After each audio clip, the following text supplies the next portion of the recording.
औज़ुबिल्लाहि मिनश्शैतानिर्रजीम बिस्मिल्लाहिर्रहमानिर्रहीम। डियर्स अस्सलामु अलैकुम वरहमतुल्लाहि वबरकातुहू। उम्मीद है कि आप सब खैरियत से होंगे।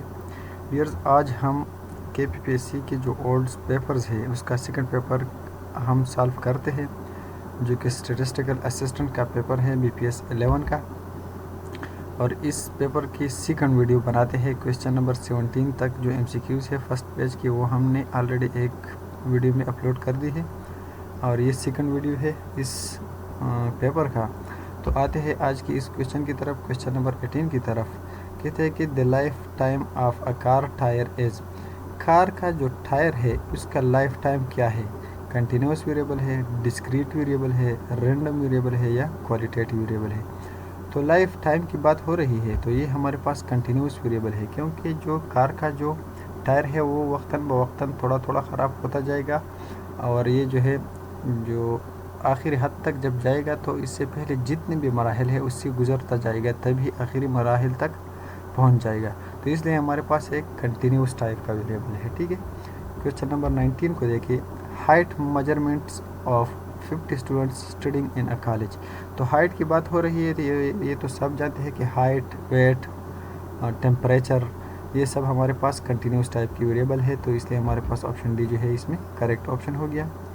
क्वेश्चन नंबर 20 को देखिए। Religion of the people of a country. Religion है, रिलीजन जो है वो हमारे पास Muslim, non Muslim, Christian, Hindus and so on. तो ये हमारे पास नेम्स है और नेम जो है ये क्वालिटेटिव वेरिएबल्स में आते हैं, या हमारे पास ऑप्शन में है qualitative, quantitative, continuous and none of these. ठीक है, तो क्वालिटेटिव वेरिएबल जो है ये करेक्ट ऑप्शन हो गया। क्वेश्चन नंबर 21 को देखिए। A characteristic which can not be measurable is called. वो कैरेक्टरिस्टिक जिसको हम न्यूमेरिकली मेजर नहीं कर सकते वो एट्रीब्यूट होता है। वेरिएबल को हम कर सकते हैं मेजर, कांस्टेंट को भी मेजर कर सकते हैं और पैरामीटर को भी, लेकिन एट्रीब्यूट को हम नहीं कर सकते। जैसे कि एट्रीब्यूट है हमारे पास एक आदमी की कुछ कैरेक्टरिस्टिक। ठीक है, तो ये एक एट्रीब्यूट्स हो गई। ठीक है, question number 22। The number 115.9700 rounded up to nearest 10th one decimal place is. अच्छा, कहते हैं कि नियरेस्ट 10th तक हमने इसको राउंडेड अप करना है, तो इससे आ जाएगा 116.0। कैसे? तो नियरेस्ट 10th का मतलब ये है कि पॉइंट के बाद हमारे पास सिर्फ एक डिजिट होगा, ये जो बाकी डिजिट्स है ये हमने ख़त्म करना है। जब आप इन डिजिट्स को ख़त्म करते हो तो यह हमारे पास 7 है और 7 जो है वो 5 से ग्रेटर है। जब ये 5 से ग्रेटर हो तो आपने इसको ख़त्म करके इसके साथ एक ऐड करना है।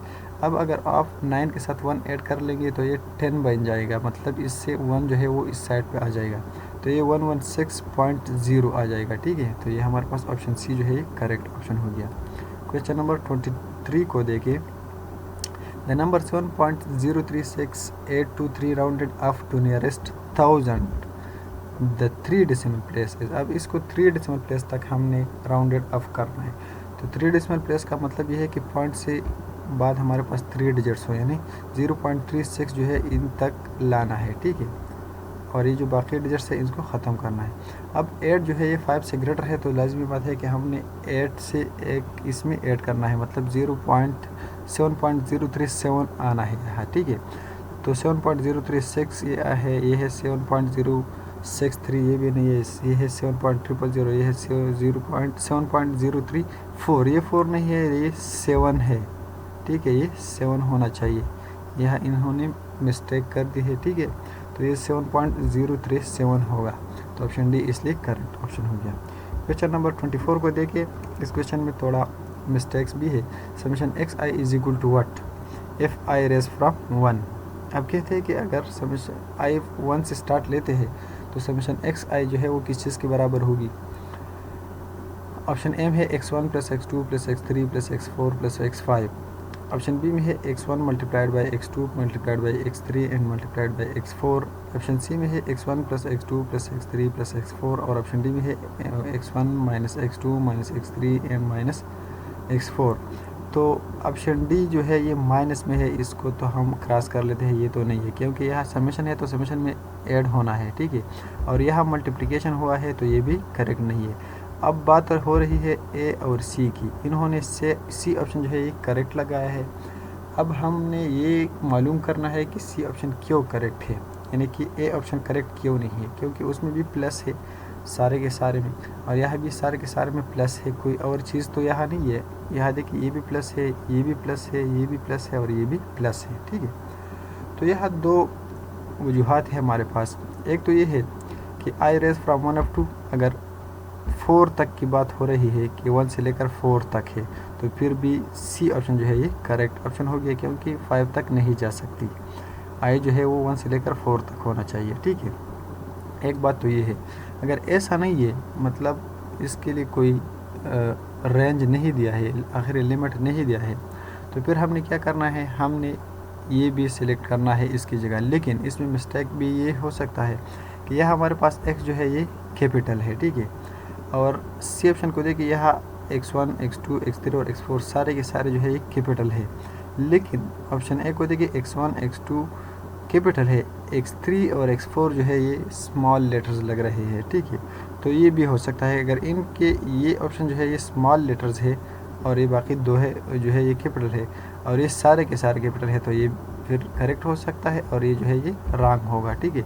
अगर बात कैपिटल और स्मॉल की हो, अगर बात कैपिटल और स्मॉल की ना हो, तो फिर यहाँ जो है 1 आई रेज फ्रॉम 1 अप टू 4, यानी यहाँ फिर उन्होंने मिस्टेक किया है, ठीक है।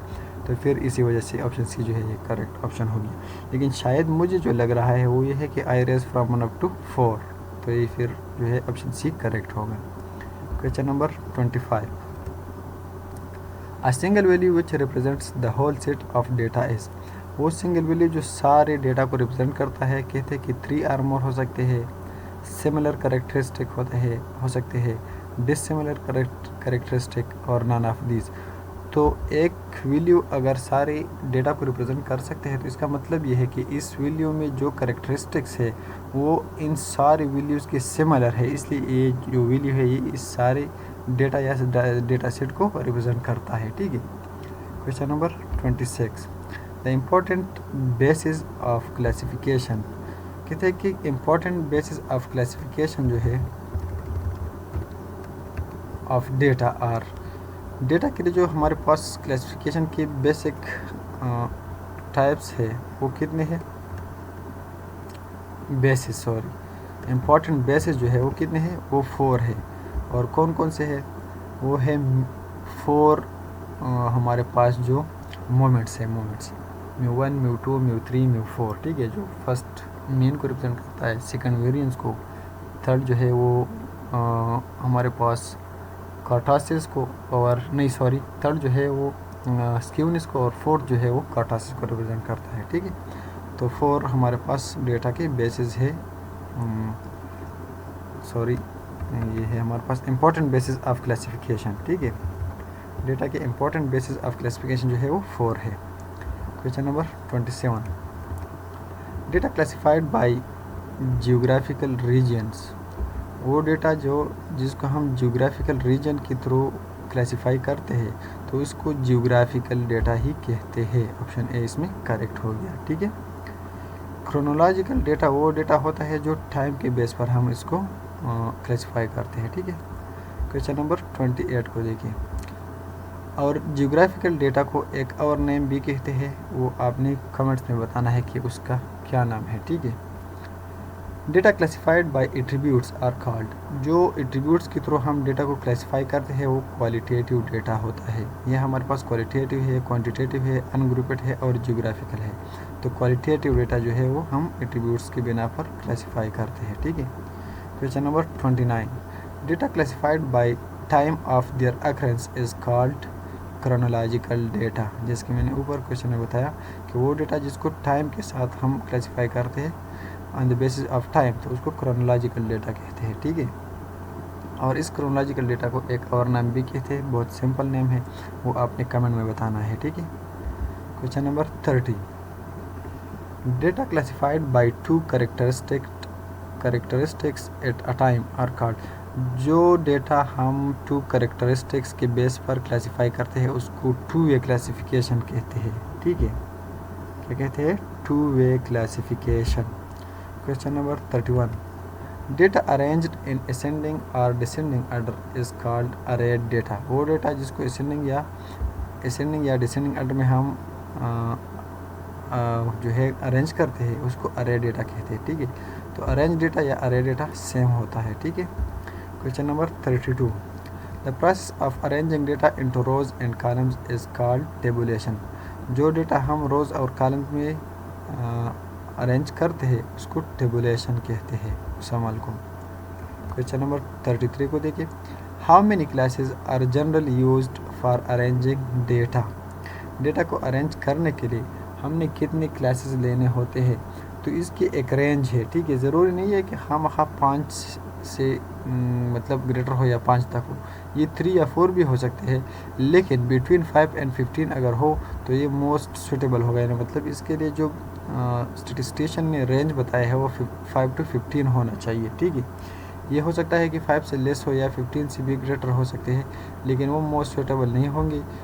5 से अगर 15 के मिडल में हो यानी इस रेंज में होंगे तो इसकी कैलकुलेशन भी ठीक होगी और वो जो टेबल है वो जो है दिखाने में भी अच्छा लगेगा। ठीक है, इससे अगर ग्रेटर जाएंगे या 5 से लेस आ जाएंगे तो फिर टेबल भी सही नहीं लगेगा।